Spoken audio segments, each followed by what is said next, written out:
नमस्कार बच्चों। हिंदी में आज मैं आपको व्याकरण का टॉपिक विशेषण पढ़ाने जा रही हूँ। ठीक है बच्चों, विशेषण के सारे नोट्स मैं आपको भेज दूंगी।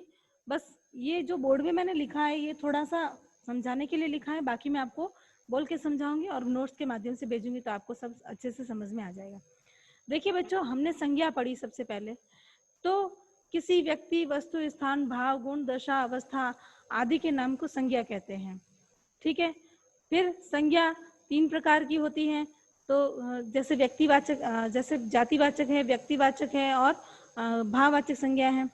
फिर हमने पढ़ा सर्वनाम। तो संज्ञा के स्थान पर जिन शब्दों का प्रयोग किया जाता है उन्हें सर्वनाम कहते हैं। सर्वनाम के प्रकार जैसे वह, तुम, मैं, वह आदि। ठीक है ना। तो संज्ञा के प्रकार है 6, नहीं सॉरी, सर्वनाम के प्रकार 6 होते हैं। तो 6 प्रकार के होते हैं, जैसे पुरुषवाचक सर्वनाम, निजवाचक सर्वनाम, प्रश्नवाचक सर्वनाम, संबंधवाचक सर्वनाम, निश्चयवाचक सर्वनाम, अनिश्चयवाचक सर्वनाम। इस प्रकार से अब हम पढ़ेंगे विशेषण। तो विशेषण की परिभाषा है जो शब्द संज्ञा और सर्वनाम की विशेषता बताते हैं। ध्यान से सुनना बच्चों, जो शब्द संज्ञा और सर्वनाम की विशेषता बताते हैं उन्हें विशेषण कहते हैं, और जिसकी विशेषता बताई जाती है उसे विशेष्य कहते हैं।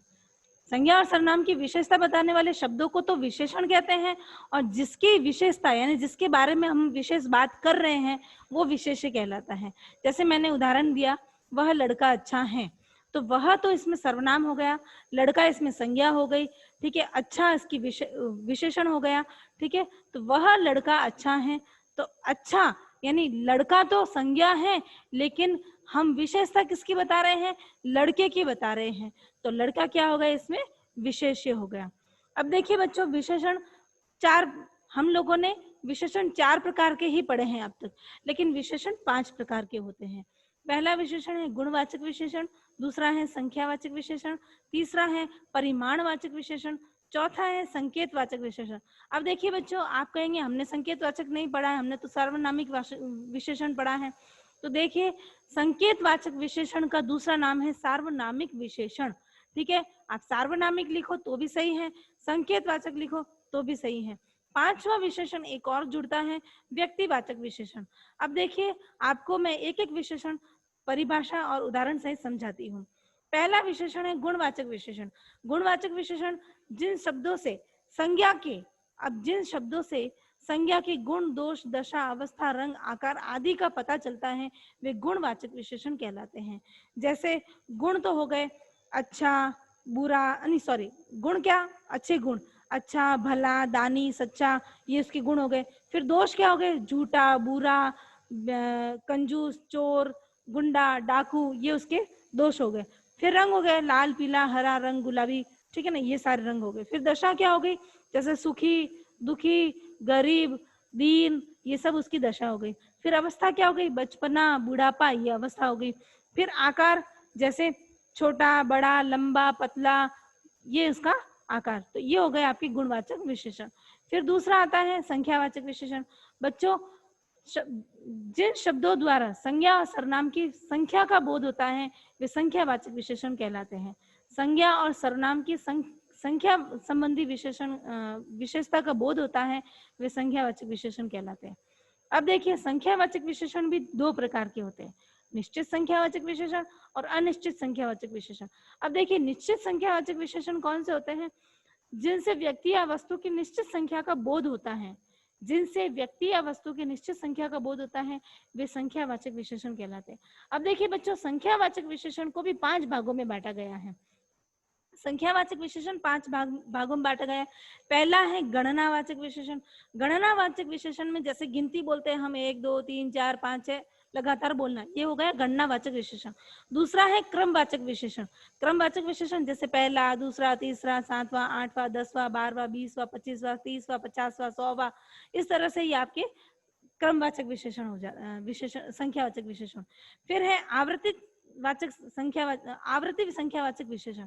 आवृत्ति संख्यावाचक विशेषण में होता है जैसे दुगुना, तिगुना, चौगुना, 10 गुना, 100 गुना। तो इसका मतलब ये हो गया दुगुना यानी 2 और 2 यानी दुगुना।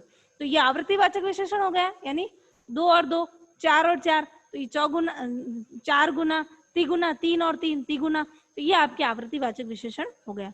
फिर है समुदाय संख्यावाचक विशेषण। समुदाय संख्यावाचक विशेषण में होते हैं दोनों, तीनों, चारों। जैसे मैंने उदाहरण दिया, तुम दोनों आओ, तुम चारों जाओ, तुम 10 खेलो, तुम 5 मिलकर खेलो, तो ये हो गए आपके समुदायवाचक विशेषण। फिर प्रत्येक सूचक विशेषण में जैसे हर एक, प्रत्येक, एक दो, सभी मिलकर, आधा आधा, हर दूसरा तीसरा, ठीक है ना।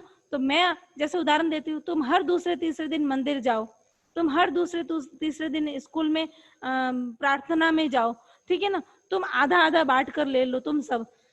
प्रत्येक व्यक्ति आओ, हर एक व्यक्ति आकर मिलकर जाओ, तो ये आपके हो गए आपके प्रत्येक सूचक संख्यावाचक विशेषण। फिर है आपके अनिश्चित संख्यावाचक विशेषण। इसमें वस्तु की संख्या का बोध निश्चित नहीं होता है। जैसे मैंने बोला कुछ लोग, ठीक है ना, बहुत सारे रुपए, कुछ लड़के, 8-10 लड़के, तो ये हो गए आपके अनिश्चित संख्यावाचक विशेषण। अब मैंने कहा 8-10 लड़के, अब आप कहेंगे मैम ने 8-10 लड़के बोला है।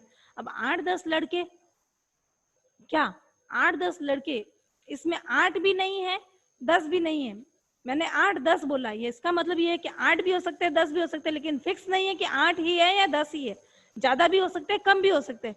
तो ये अनिश्चित संख्यावाचक विशेषण का उदाहरण है। तीसरा विशेषण है परिमाणवाचक विशेषण।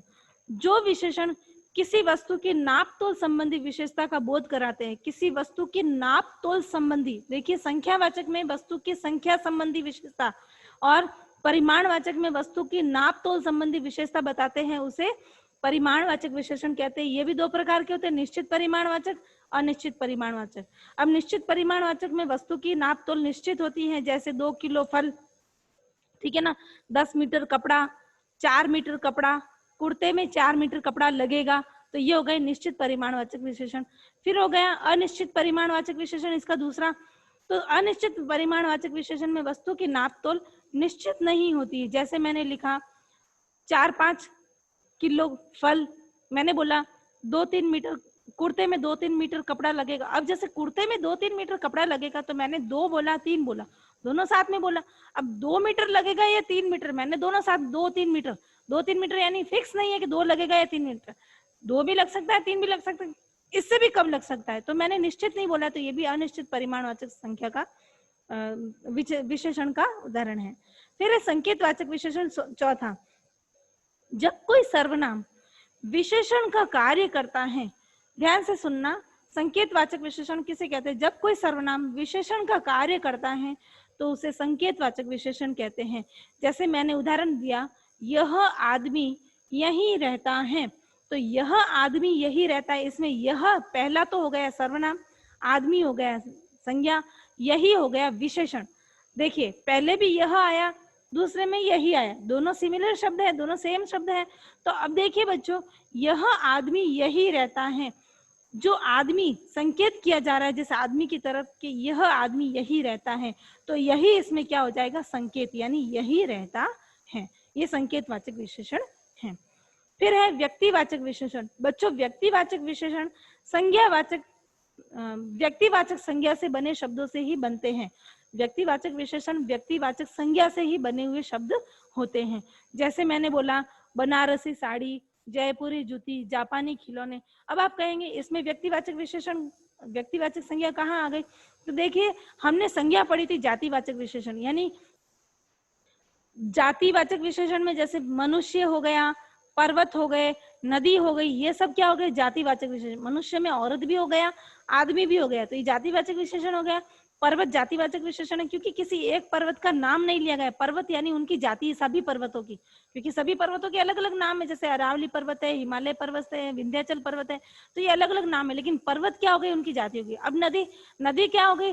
जैसे गंगा नदी है, सरस्वती नदी है, कृष्णा नदी है, तापी नदी है, नर्मदा नदी है, तो ये नदियों के नाम हो गए, लेकिन नदी क्या हो गई? उसकी जाति हो गई। तो इसी प्रकार से व्यक्तिवाचक संज्ञा किसी एक वस्तु, एक स्थान या एक व्यक्ति का नाम, जैसे जयपुर यानी एक स्थान का नाम है, जैसे मैंने बोला शहर, नगर, तो ये तो क्या हो गई जातिवाचक होगी, लेकिन जयपुर किसी एक ही जगह का नाम है, इसलिए ये क्या हो गई व्यक्तिवाचक विशेषण। तो बनारसी साड़ी, बनारस एक जगह का नाम है और वहां की साड़ी प्रसिद्ध है, तो बनारसी साड़ी ये व्यक्तिवाचक विशेषण बन गया। उसी प्रकार से जयपुर एक जगह का नाम है, लेकिन जयपुरी जूती, यानी वो वहां की प्रसिद्ध चीज है, वहां की विशेषता बता रहा है जयपुरी जूती। जूती की विशेषता क्या है कि वो जयपुर की है, साड़ी की विशेषता क्या है बनारसी है, इसलिए वहां पर क्या हो जाएगा आपके व्यक्तिवाचक विशेषण हो जाता है। बच्चों विशेषण यही समाप्त होता है। मैं इसके नोट्स आपको भेजती हूँ ताकि आपको पूरा समझ में आ जाएगा। धन्यवाद।